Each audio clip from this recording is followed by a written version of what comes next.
Wow, this is professional. Wow. It's professional. Okay, I think that's good. And you may have to. Anyway, if you're talking towards me, I would say turn it. Yeah, like. What's that? I don't know what I do.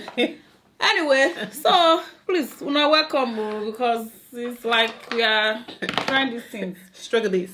It's okay. We're not struggling in Jesus' name. Amen. Amen. Okay. That? And then also look at the camera. Okay. Welcome to the No Longer Rugged podcast, guys. I'm your host, Beverly Adezi, aka International Slave Mama. That's what the streets have called me. So I'll manage. And today I have a very special guest, my good sis. Say hi, Michele. Hello, everybody. Introduce yourself now. Okay. Talk to the people. So my name is Michele. I'm gonna be serious. My name is Michele Olomojobi. Mm-hmm. I am the owner of Llulo. It is an African-inspired clothing, home decor, and accessories brand, and I have been doing this for 10 years. Really? And yes. Oh wow. 10 years, 2 days ago. Wow. So I'm here just to be speaking to people, Uh-oh. and I'm happy. What kind of? Oh wow, 10 years. Is it an LUC? Hey. If it's not LUC, Michele, I don't know. It is, we legit. Yeah, no, LUC. That's where you. I can't even say that one. Elu. But no, how's your week been, girl? First of all, child. Man, this week has been crazy, but I'm glad that it's Friday. I have set a schedule for myself, so I work Monday through Friday. Okay. And Saturday and Sunday, I don't be doing anything. As a full-time content creator. As a full-time entrepreneur / maker / I don't know if I create content because I just be putting stuff online. So I don't know if I feel like I don't have an intentionality. I just make stuff and put it online. Really? So like, what kind of stuff do you like to make? Because I know, you do this shirt. This shirt's pretty cool, by the way. Thank you. Yes, this is one of the newer, it's an old design, but newer and better quality that I'm working on. So, yes, you can buy this at Llulo.com, LLULO.com. You know, that's my website. There's 3 L's in there. So, no, but I love that. So, I see you on Instagram, and you do those videos where you're making, I don't know, one time you did something like Spider-Man or something? Yes. So there's like several different parts of who I am. So I have Llulo, which is like, I feel like the official like brand. Mm-hmm. But then I have Michele the Maker, who is me, but it's just like me creating freely without having to create stuff for people and be forced. So you just get inspired and like, I'm good. Because you made like cards too. Yeah, I made cards and I also have the IO project. Yeah. My goodness, girl, I got too many businesses. Let's tell you, we making Mercedes Benz. Yes. I don't know. In Jesus' name, Mercedes, give me a hookup. I can do y'all interior, but yeah, so yes. But no, I love it because as a content creator, and that's why I wanted to have you here today to talk about the struggles, because we were having a really good conversation.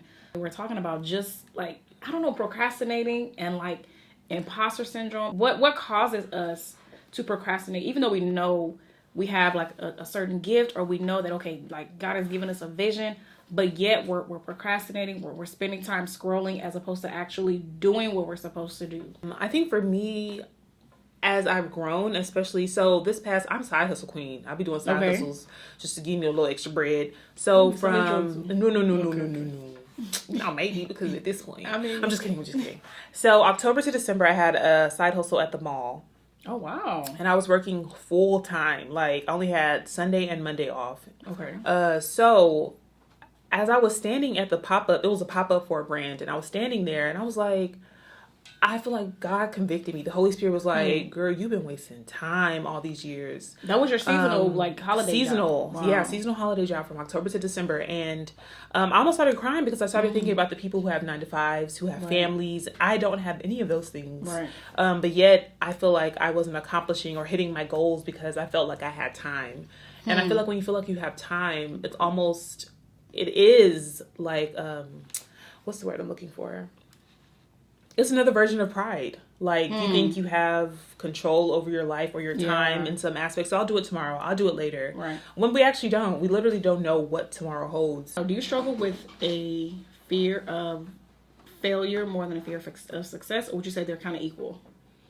I feel like I've gotten to the point where I'm not trying to struggle with either. Like, I don't feel like I struggle with either at this point because I feel like it's here who I am. Like, I'm starting to see who I am and who God made me to be. Right. So like I'm stepping into it without like doubt, trying not to doubt. Right. It's hard. But before I did have a fear of success. Like, oh my gosh, I'm going to get too big. People are not going to be able to recognize me, or people will start complaining. And that also has to do with people pleasing. For me, there is this fear of success because you're like, okay, what if you start this thing and it gets really, really big? Like, how are you going to control it? You got to hire employees. You got to do this. You got to think about the logistics.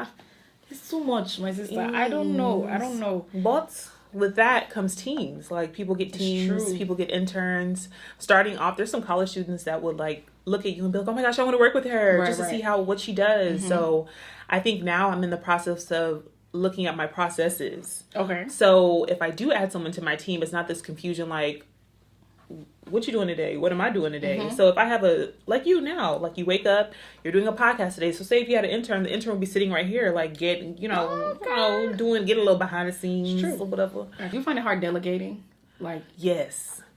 I think I do too. When it comes to videos and editing, like, I mean, I'm still new at it, but I try to edit my own stuff. And I'm trying to get to a point where I can pass it on to somebody to edit. I don't know if I can do that with my comedic videos, though.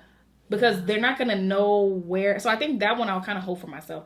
Maybe if I'm doing like a beauty video or something, then I can pass it on. But I'm like, how do they know? No, they don't know my vision. But eventually they're going to have to, because you're going to be too busy. Right. Like, there's no way that you can take on everything. It's just too much. Oh my God. I don't know. Maybe I don't trust people like that. Even honestly, just when I was working, when I had my little salon suite, it wasn't little, but exactly. Okay. I told myself if I was going to stay in that for like, I mean, now I don't do that anymore, but I was going to have to get like an assistant. I don't know why I was doing it without an assistant. I'm literally doing everything. I am master stylist, master colorist. Girl. I'm booking appointments. Customer service.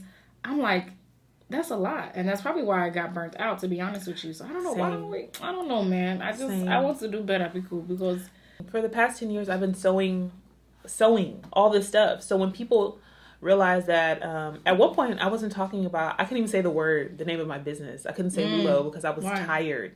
I was angry that I'm doing so much work and the growth that I should have been if I would have hired somebody or found somebody. And I think the frustration behind it was not finding people who could help me or understood my vision. So I didn't want to talk about it. It wasn't until this past year that I was like, look, if I want this business to go to another place, I need to give people my processes, how to sew this sweatshirt. There's no way that nobody can sew this sweatshirt. There's no way. Someone can help me. People sew all over the world. Sweatshirt. Sewing needs from the scratch. And I said, I can't be doing that.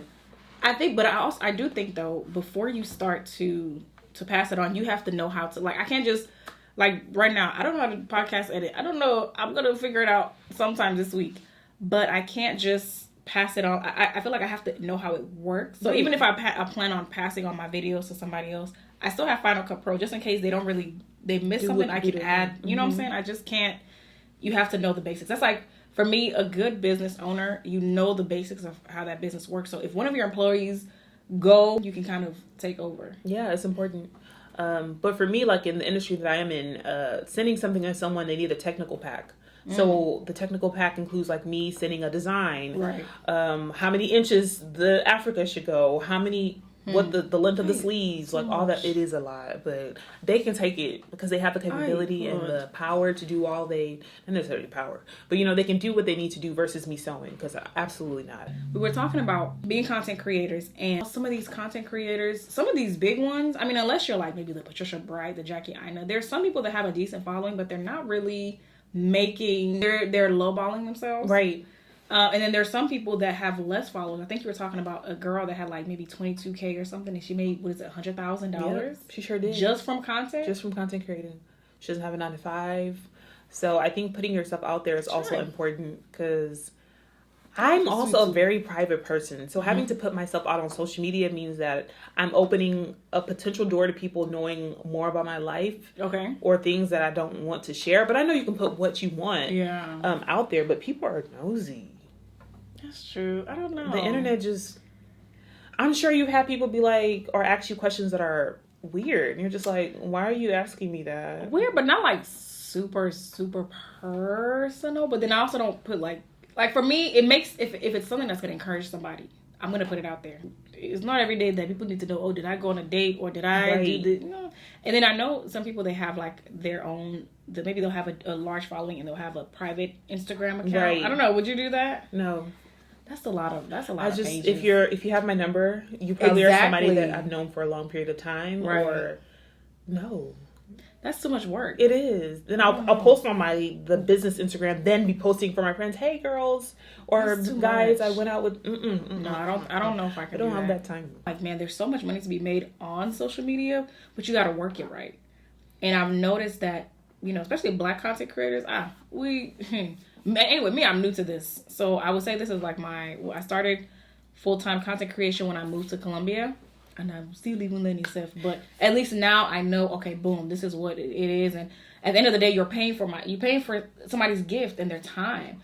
It takes time to you know, think of a concept and to record and to edit. That editing, it takes time. So people have to pay for that. But I noticed that when it comes to Black content creators, they lowball themselves a lot. Historically, I think Black people just feel as though we don't deserve, like, we should be doing this. You know, a lot of the brands I work with, like, you know, they're more African-based companies and, you know, little cute wraps here, wig here, you know, that's cool. But I'm like, I want to branch out. I don't want to put myself in a box. And you talked about pitching. Yeah. And I'm like, I need to do more of that because, you know, even if you have a large following, yes, people are going to come to you. But social media is so big. Right. How is American Airlines supposed to know what my page is looking like? Exactly. Unless you're like, you know, like I said, the Jackie Inas. Right. You know, how is, I don't know, Tide detergent company supposed to know what they don't. Besides pitching. You know. You have to pitch yourself. You have to knock on their door. It's true. And so I don't know, my old working mindset was just like, oh, well, my page is fine. Like, you know, I'll just get what I get. But no, you have to put in the work, you got to pitch. Especially if you see yourself in another light than what people are currently seeing you in. So you have to take yourself out of that box. People put you in boxes. So if you don't get out of that box and push your way out of it, then they'll put you in psychoton. Exactly. No, it's true. It's true. And I definitely don't want to, I don't like that at all because, and I've noticed, I'm not going to lie, as much as I love my people, I kind of depend on them solely to get me to where I want to be, you know, financial freedom, all these, sad to say. Sometimes when it's your own people. I know. You know, I've had people, please, come now. Give me, you know. Right. And I try to work with small business owners, but I also don't, I know what I'm bringing to the table. Right. And if it's something that does not work for them, then it's okay. Like, there are other content creators, but I'm not about to slave. Because one thing I've noticed is that the pickiest people, or the people that don't want to really pay your worth, or, you know, but they still want to work with you, when you say, hey, I'm going to work with you, they will take you to hell and back. Yeah. They're picky. Then they start adding stuff to the list. And they'll want, hey, no. So no. I don't even do that to myself. I did want to talk about, though, starting with, like, what you have. Have you ever been in a situation where you're like, okay, I don't have much, but I have this vision? I mean, because you started Llulo, so you had to start small. I had $200 from my daddy. I didn't even have the money for myself. You posted about that yesterday. I didn't have money for myself. I had to get money from my dad. I just knew, I didn't even know how to use, I don't think Illustrator was even a thing then for me. Okay, so I don't, Adobe. Oh, okay. My God, so I didn't know how to use any of that stuff. I think I used Word to mask Ankara into the words for a t-shirt. And I went to Harwin, and Harwin is in Houston, if anybody knows. Yeah. Very cheap. Very cheap. Quality can be somehow, but it's still cheap. Yeah, the quality is somehow, but... At least 2 months it will last you. So even those shirts are lasting till today. I found really? Some. Yes. So people still, my mom still has them, and she still wears them. I'm like, Mommy, please throw that shirt away. Please. So even, I've noticed how I've started in business, like, quality was like whatever, but now I'm like particular. I don't want this, I don't want that, I don't want this, because I'm selling a product to people and I want them to pay for it, which means if I don't have the best quality insurance, what is that, quality assurance, insurance this is insurance or assurance? Assurance. I think it's assurance. If I don't have that, then how can I be, confident in my product? Or once again, I forgot what we are talking about. What is that? Can you imagine? Is I'm hungry? No, we're about to... Me, that didn't eat. I guess, what is your vision for... I mean, you gotta tell us all your business, but what is your vision for 2022? Like, what are some old rugged ways you are keeping in 2021? And just what are you picking up in 2022? I think something I picked up last year that I'm taking on to this year is not getting on social media. Yes. After or before 12 p.m. It's like the first half of my day I'm using to journal, read my Bible, pray, do whatever little things I have to do. And then I get on social media because the honest truth about it is the thing about social media is whatever you left last night, it's still going to be there the next day. So why am I even rushing to look at people's stuff? And honestly, I stopped following people that don't really inspire me. I started following people that I'm like, wow, how can I get that? Not necessarily coveting what they have, but then clearly I see their work and walk. W-O. Okay. Anyways, let me just skip that word because what? No. You see their work ethic. Okay. So I actually recently just came off of just a social media break.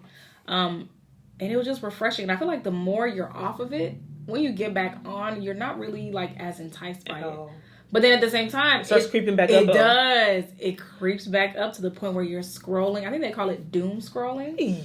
Where you're just scrolling. I know there have been times where I'm just scrolling. And I know whether I have something to do or what. Or I know that, okay, I'm tired. I need to go to bed. But I just can't. That TikTok.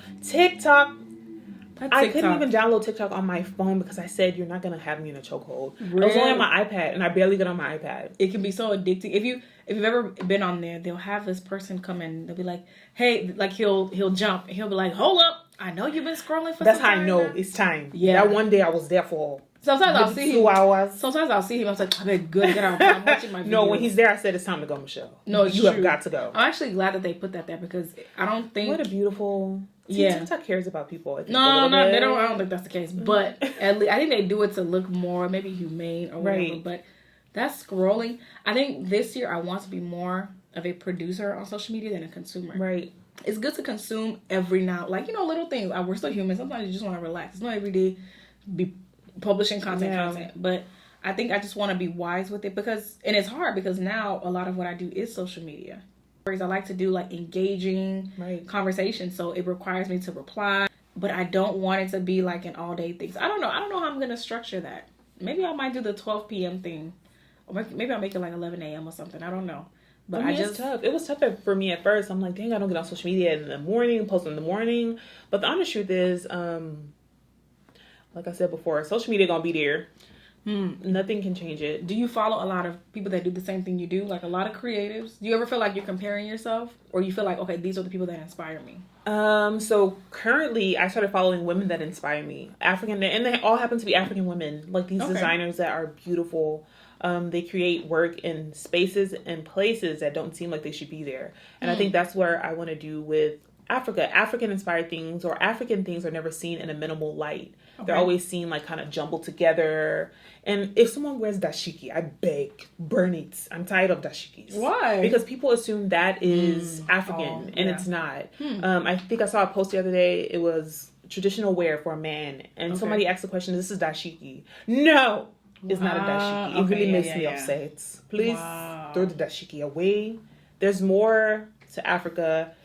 And I just want Africa to be seen in a light that inspires people, because the continent of Africa is an inspiring place. If you go there, people are hustling, people are making things with their hands, and I'm just like, if people can see that side of Africa versus the children, which do need help, yes, they would, be more. But there are children on West Belfast. They need help. Hey, under the bridge. Bisonnet, they need help. But I definitely get, I definitely get that. But you also, it's crazy because at the same time, when people think of Africa, they think of, what they see on, is it help the children or whatever. Exactly. But then you have all these celebrities and all these people that are now going mainstream, so it's now, it's cool to be African now. Wow. We're adding to the culture, we're doing all this, but then at the same time, it's the country needs, it needs more structure. It does. Because we have great resources, but it's just, That's a whole nother, because Nigeria, especially, because, that's where I have the most knowledge about. I don't know much about other countries, but Nigeria it's a beautiful place, but then there are just so many things that are going on. Honestly, Being African was tough growing up. As soon as somebody saw your last name, Yeah. First of all, I don't even have that many last letters in my last name. Yeah, so don't do that. I did get in a fight though. I remember this boy called me a gorilla. Really? And when I tell you I fought, I was in fifth grade. I don't remember. Really? I don't. I just remember fighting. Yeah, I think I blocked. I remember him calling me a gorilla, and then I fought him. He's mad. He is. He was black too? He was black, but hey, the existence of African people wasn't. It's true. It's African true. Booty scratcher. I don't even know what that means to this day. Why would you call me that? Like, oh, at least wash your hands. You scratch your butt too. No, we are not savages. We are not savages. But I will say though that for me, I don't know. Growing up was tough because, hey, especially did your mom cook stockfish a lot? Mm-mm. No. Mm-mm. My dad is big on sense. Tell me about the flavor of good on your life. He's big on sense. Wow. Not SENSE. The one that smells. SC. So he doesn't like smells. My dad will air out the house if we're cooking. They even want to cook outside. So my dad is not. That. I think that's something I would do. My dad doesn't like it. Because I want my children to I mean, if they cook stockfish, I'll complain. But I will consume it. Yeah. But I don't know if I want to. I don't know. I don't know if I want to cook that inside my house. Yes, you don't have an outside house. I mean, outside, not outside house. So my neighbors will just be smelling. That's their business. They be alright. The aunties in Elif, when they cook outside. Really? Yes. Auntie Queen. I'm sorry if I'm not supposed to name her name, but Auntie Queen. She has a restaurant? She has outside cooking. I had somebody in my inbox, and they were telling me that I think I posted something. I don't know what I posted, but the girl was like traumatized, and she, like, we were talking. You have favor on your life, so you didn't experience the stockfish thing. But for most of us, parents cook stockfish. And what I start to do now, just put my clothes in plastic. Like if I know I'm going to an important place, just put that thing in plastic. But she said, imagine growing up in an African household where your parents actually sold stockfish to other people. It's not right. I said, our parents, honestly, it's not right. It's not right. I don't think she eats it to this day. Why would you? No, I can like, it's one thing to smell like stockfish maybe on like Wednesday, Thursday, Friday. Because I feel like it lasts 3 days. It lasts weeks. No, I don't think it lasts weeks. I think it's strong. It's like curry. No, I think it like after your mom cooks it, it lasts for a good 3 days, and then it kind of like faints. Sometimes you can maybe smell like the like the film, just a little bit. But eventually it goes away. But like, can you imagine smelling like stockfish 24 hours, like every day? I can't imagine it. Honestly, I don't know. I feel like the kids these days, no, that would traumatize them because kids these days are so mean too. Like, I thought we were mean. I could not. I don't think I could be with these kids. I would be in a fight every day. Like, no, I have my fair share of fights though. I'll be fighting. How many fights you been in? I've been like 3. I've been in 3 too. Why did I say 3? Why can't I just say 3 like a normal person? It's because you're fasting. No, I've been in 3 too, and 2 of them were actually back to back on the same day. Yeah, they were friends. Girl, shoot. How did I fight? Okay, so the family fight, but that was a big fight. Let's get off of that subject. No, that's the guy the guy that talked about you? No, this is family. I'm gonna fight with my family. Really? You were throwing hands? Michele. It was bad. That was a big ghetto. Let me not tell the story because I don't know my auntie and people looking at you. Wow. It was really bad. I say it out the screen. I think honestly I had some hands. I'm not gonna lie. I had some hands back then. I don't know. My hands are starting to fight now. They're food so it's pretty. So I don't know. I think I have to be angry. Like you have to provoke me to the provokedness, if that's even a word. I remember when I first. Okay, so the 2 girls that I was fighting, I used to be friends with one of them, and then the other one, it's a group of 3. I used to be friends with one of them, and in middle school, I'm not gonna lie, I kind of played a little bit of a bully, a little bit, And so when we got to high school. We went to the same high school, and the girl was like, I don't know, like we just had like this underlying beef, and I had a beef with 2 out of 3 of the girls. Yes. One of them I really had no problem with, but she was like supposed to be like this girl that took boxing classes, she was kind of, kind of like rugged. Mm-hmm. That's the word. And so I had no problem with her, but me and the other 2 girls were scheduled to fight. And I knew, no, literally we were scheduled to fight. People knew that we were going to fight after school. So we get to where we're supposed to get to, right? Mind you, I have no problem with one of them. But I knew I was going to, and I knew I'm going to get these 2. I just knew it. I'm like, no, they can't drop me. And so this as we get there, and I'm like, okay, the first one, let's go. And then no. Okay, so the first one, I knew she was gonna be the easiest one. In fact, I said, let me do her first. And this other girl that I had no problem with jumps in, and she was just like, you know what, like that's my partner. She was kind of ghetto. She was like, you know, that's my partner. So you know what, she don't want to fight you because she was like, the students are there. I'm ready, and the girl's kind of like acting like she didn't want to fight. And so this girl jumps in. She was like, you know what, that's my partner. So you know what, I'm gonna fight for her. I said, go do it. I will have to faint on cue. Hey. Fainting. I'm fainting to the ground. Michele, hey, it's like I swallowed my intestine because I was like, but I couldn't back down. So I was like, fainted. So I was like, oh, whew. I was like, okay, you can get it too. And so we just start. I just remember we're just like going at it. Like we're boxing.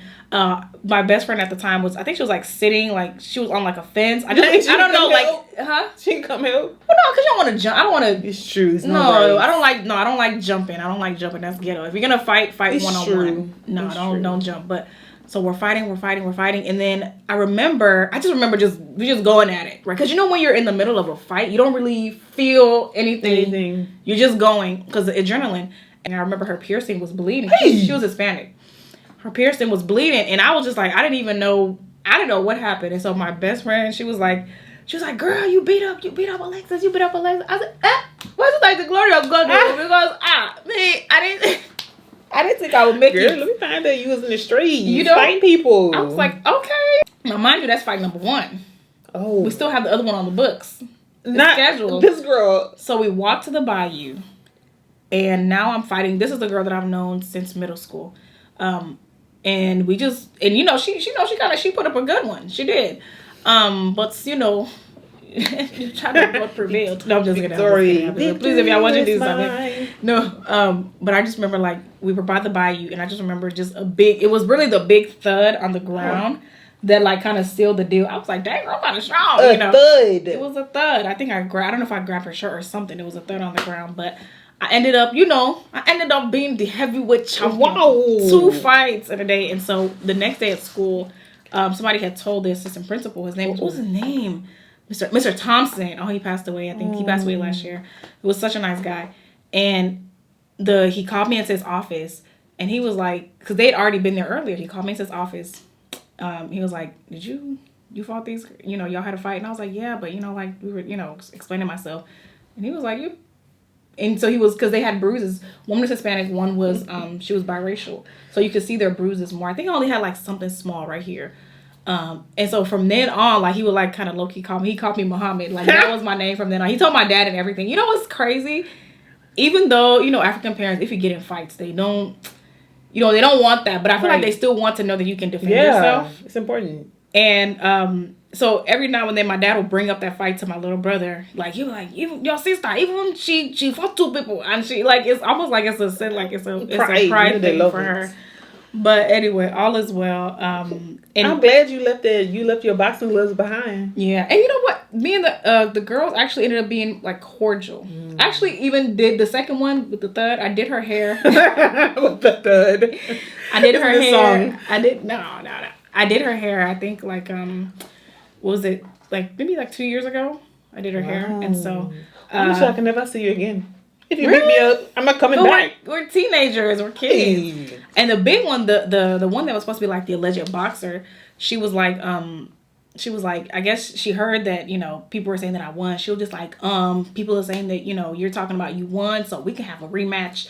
I said, no, girl.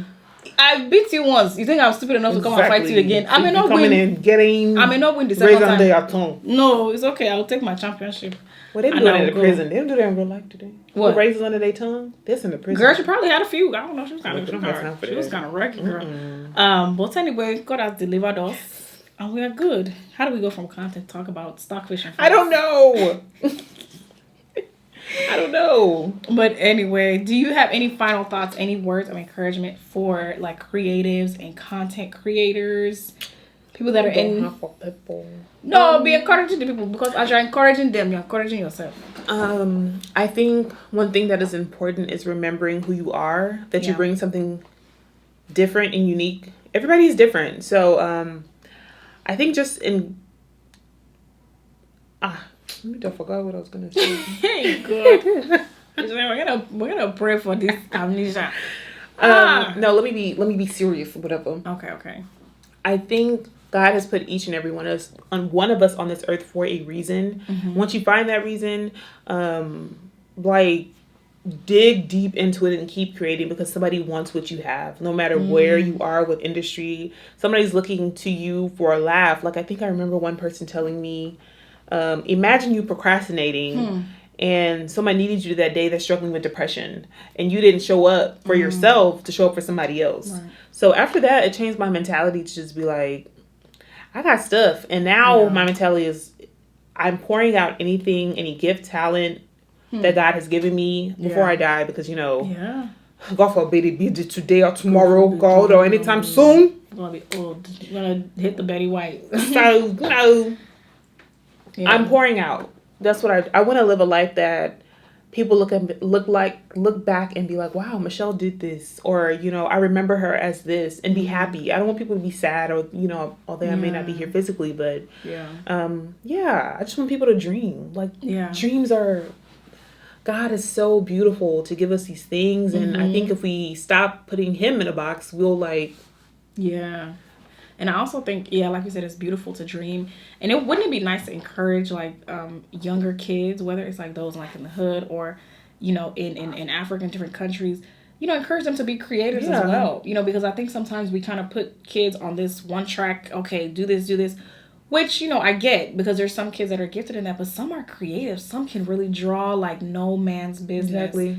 So it would be nice to also encourage the younger generation to step into that creativity, and so we don't cut their wings off. But I would say be yourself, be diligent, and also, don't let comparison, don't let life and all these things kind of stop you and get you down.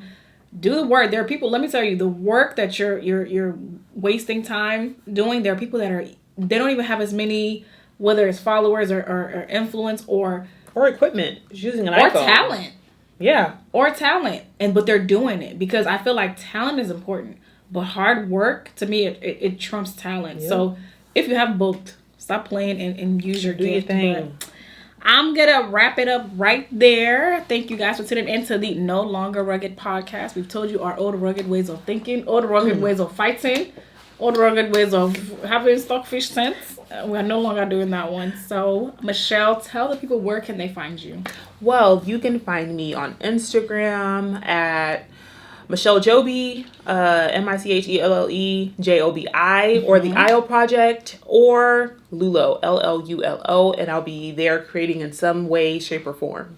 I love it. Thank you guys, and we are out.